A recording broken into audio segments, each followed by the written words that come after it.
Alright. Are you ready to go outside, Rocky? I think he's ready to go outside. Hey? Alright, here we go. I'm gonna open the door here. Oh, there you go. It snowed last night. It did, it snowed.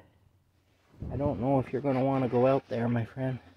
Oh, look, he's going out. He's going out. Oh, look at his little footprints. Hey, you're going out in the snow? He's gonna play in the snow, I guess. I'm gonna hold on to this here, at least with one finger, because I may slip. Hey, yo. What do you think, Rocky? He's got to check the tent. The tent's always his first stop on his security check. Alright. Well, let's open up the lid here. Oh my goodness, eh? This new stove is a little bit different because the lid will just flip right back if I don't hold on to it after I open it up until I get the wings out here, the wind wings. Here we go. Okay, now. Oh, look, he's going up the path even.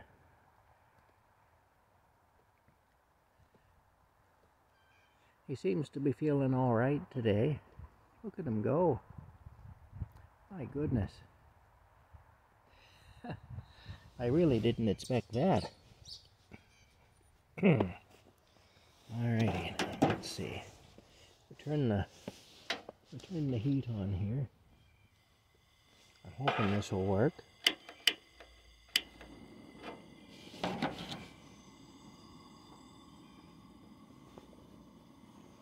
Okay, good, it's lit.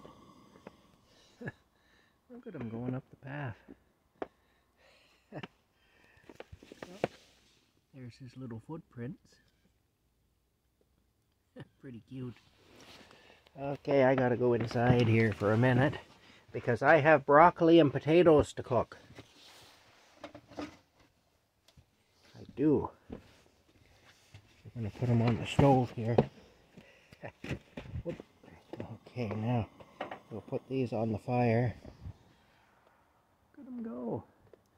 Holy smokes, he's running away from home, I think.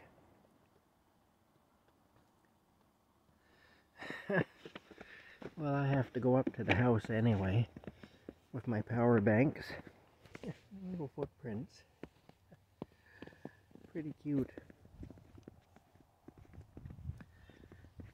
Oh, look, there's rabbit tracks. Look at that. There's Rocky's tracks and there's rabbit tracks. Eh? Isn't that cute?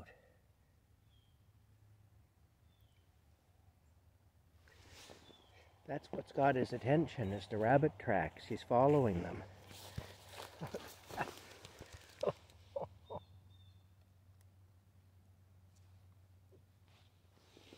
Hey, are you following the rabbit tracks? Look, he went right up to where they end. The rabbit must have hopped off the trail up here. Yeah, look, rabbit went sideways there. Went up through there. Right up through there. And Rocky, he walked up to here, and then he come to the conclusion there's no more rabbit tracks. But that's what he was doing. He was tracking a rabbit. Pretty funny.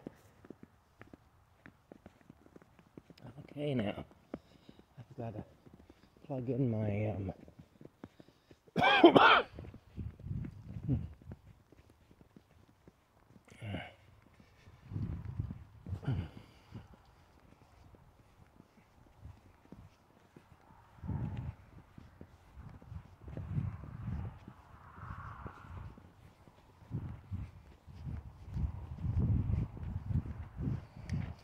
I got to plug in my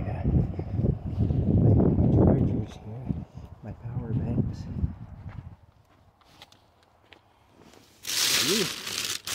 Got 2 of them in here.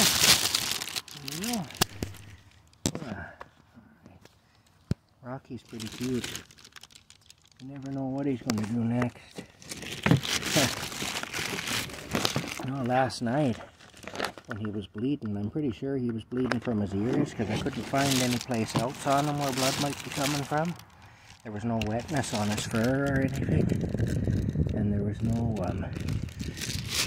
those 2 charges. No matted fur from blood or anything. So I think it must have been his ears that he was bleeding from. Anyway, bird tracks and rabbit tracks. Rabbit tracks and bird tracks. Pretty neat. Anyway, and the rabbit was all around beside my truck. Alright. Anyway, we'll plug this one in here.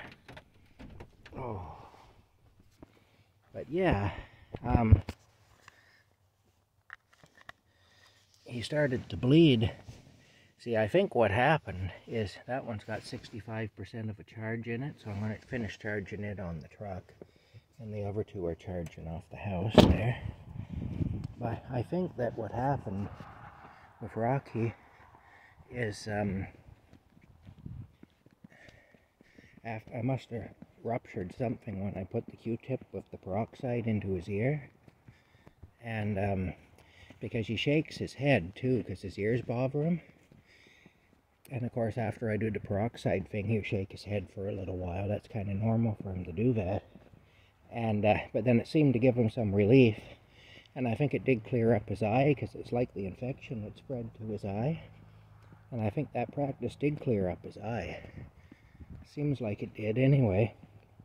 But the thing is, I think that, see, I let him out of my sight then. I wasn't paying attention to what he was doing for a few minutes. And I turned around, because I was doing other things. And I turned around, and here there were all these drops of blood all over the table. He was standing on the table there, and there was drops of blood, some just small drops, and others were about the size of a quarter, all over the table. So what I'm thinking is that he shook his head, and that was blood from his ears, because I couldn't find any wounds on him that were bleeding. And I couldn't, like I say, I couldn't find any wet or matted fur on him. I run my hands all along his belly and all up and down his legs and up, on his arse and across his back where I could see if there was anything there anyway. But I did that, and all up under his chin and stuff, and couldn't find anything. There was no indication of blood, so I'm thinking that's where the blood came from. But he didn't react at all when I did it. Like, when I put the Q-tips in his ears, he didn't act as if he was in pain or anything. But he doesn't really show it. If Rocky's in pain, for the most part, you won't know. The only time I really knew he was sick and in pain was the time that he got into my chainsaw oil, my bar oil. I had cleaned out my chainsaw, and some of the sawdust had fallen on the ground, and it had bar oil in it. And I think what he did is he walked through it and got it on his feet, and then tried to clean his feet. Of course, he cleans himself with his tongue, so he tried to lick it off his feet. He hates having anything on his feet like that, and I think that's how he poisoned himself. But that time, I was doing some work on the property with the saw, and I was coming back, and I could hear him screaming. Like I was at the house, and I could hear him screaming. So I come down here. My first thought was that he was being attacked by a wild animal, like a fisher or something, that he was being killed like his sister had been killed.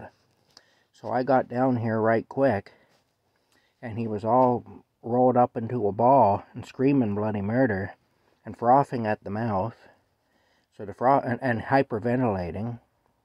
And I put in quite a night with him anyway then. It took me a while to figure out what had happened exactly.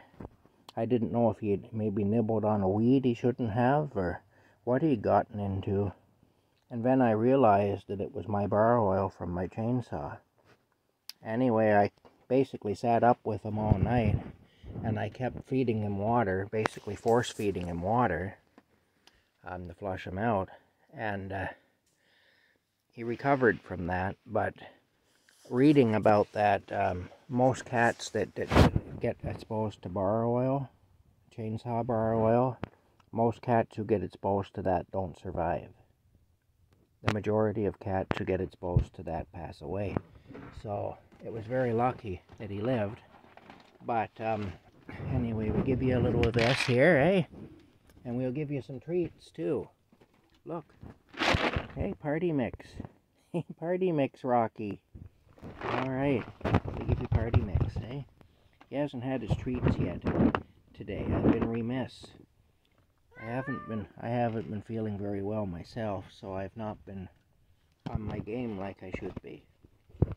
Anyway, bottom line is,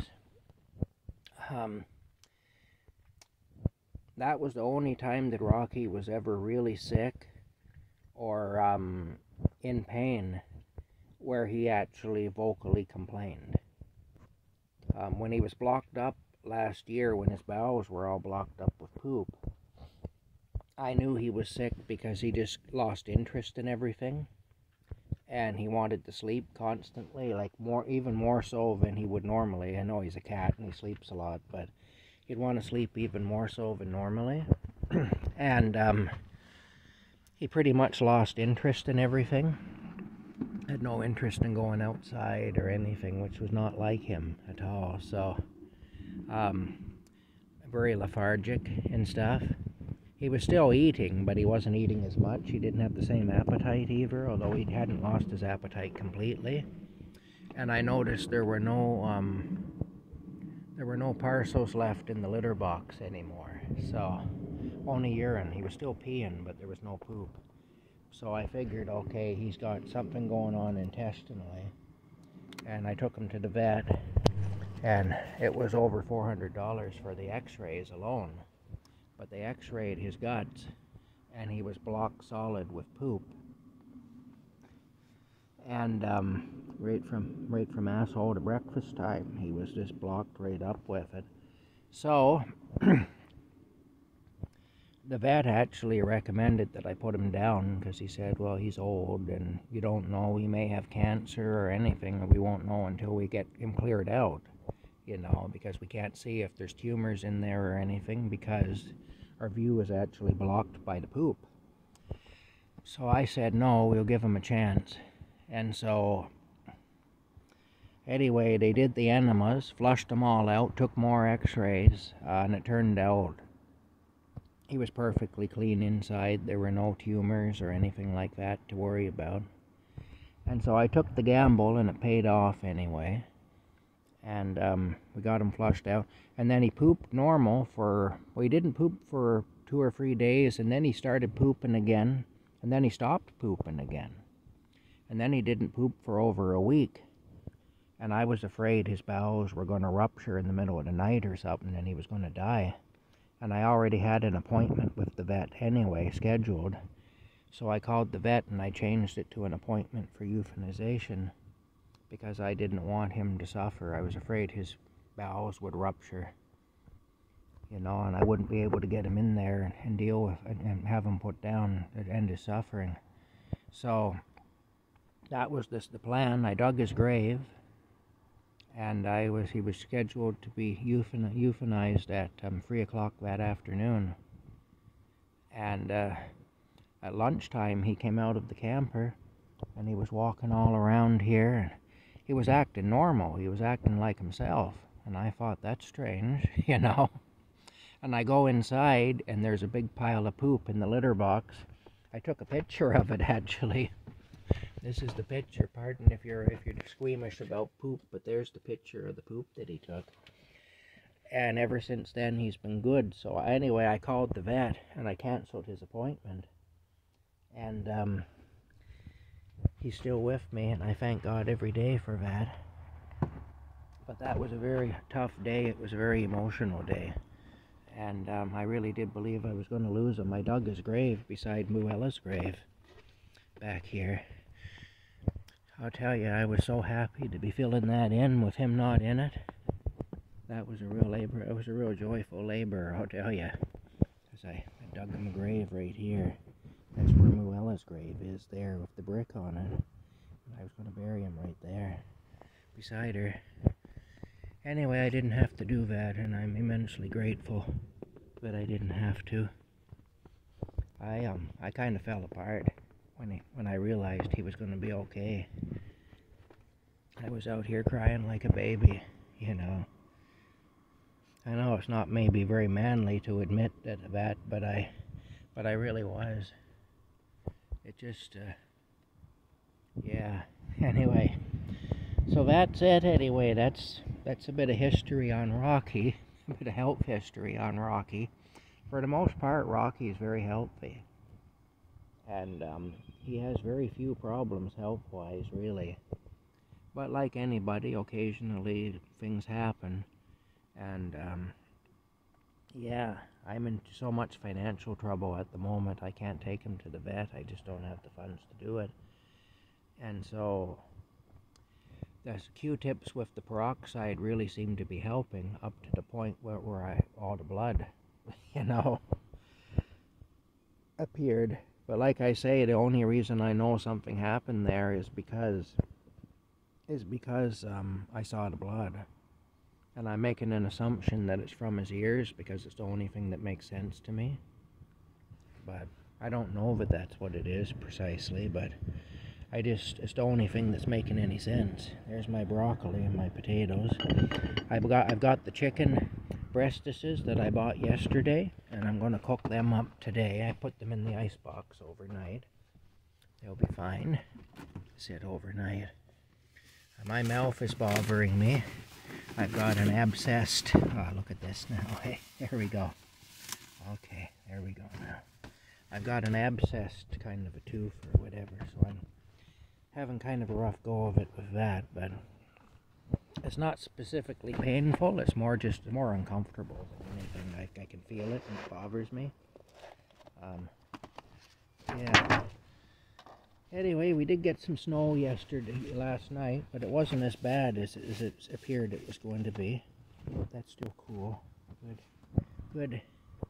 We can work with that. And anyway, that's the update, I guess, what we're doing right now. I got to put my chicken on. I'll get my frying pan and put some olive oil in it. Extra virgin olive oil. And we'll make up the chicken, eh? What do you think, Rocky? We're going to have chicken. Yeah, hold on here. I gotta show Rocky the chicken.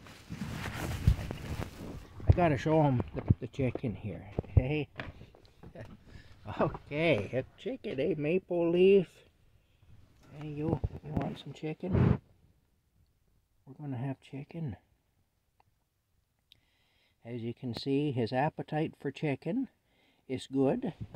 He hasn't lost interest in chicken, which is a good thing. Yeah, if he were to lose interest in chicken, then I'd be really worried. You know, that would be a source of great concern. Anyway, that's it for now. We're up to over 18 minutes of video here, so I'm going to shut it down now and upload this so you can all hear what's happening at Camp Crazy if you're interested. If you're interested, you're probably as crazy as I am, in which case you're in the right place.